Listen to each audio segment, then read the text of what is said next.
This channel does not promote any violent, harmful, or illegal activities. All content provided by this channel is meant for an educational purpose only.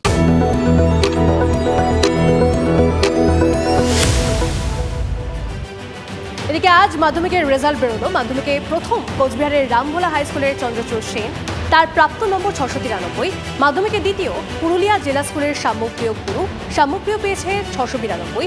মাধ্যমিকে তৃতীয় স্থানে রয়েছে 3 জন। যুগ্মভাবে তৃতীয় হয়েছে Balurghat high স্কুলের উদয়ন প্রসাদ, বীরভূমের new integrated government স্কুলের পুষ্পিতা বাসুরি এবং নরেন্দ্রপুর রামকৃষ্ণ মিশনের নৈরিত পাল। চতুর্থ স্থানে কামারপুকুর রামকৃষ্ণ মিশনের তপজ্যোতি মণ্ডল। পঞ্চম স্থানে পূর্ব বর্ধমানের পারুলডাঙ্গা নসরতপুর হাই স্কুলের ছাত্র অর্ঘ্যদীপ বসাক।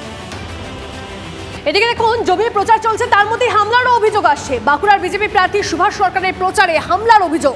বাঁকুড়া লোকসভা কেন্দ্রের সাতুরি ব্লকের গড়শিকা এলাকায় হামলার অভিযোগ। তৃণমূলের বিরুদ্ধে হামলার অভিযোগ। ঘটনায় আহত বেশ কয়েকজন বিজেপি কর্মী। সাতুরি থানায় লিখিত অভিযোগ দেয় বিজেপি, যদিও হামলার অভিযোগ অস্বীকার তৃণমূল।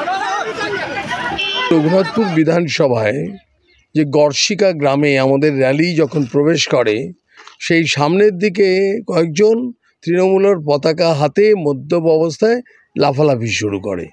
তখন আমাদের কর্মীরা, আমাদের একজন কার্যকর্তা তাকে আস্তে করে সাইড করিয়ে দাঁড় করিয়ে দেয় এবং গোটা র্যালিটাকে পার করে দেয়। গোটা র্যালিটা পেরোবার পরে বুথ সভাপতি এবং আরও একজন অনেক পিছিয়ে পড়েছিল, তার উপরে চড়াও হয়ে মারধর করে দিল, চেরা কাঠ দিয়ে মারল। কি ভয়ঙ্কর অবস্থা যে তাকে স্বাস্থ্যকেন্দ্রে পাঠাতে হয়েছে।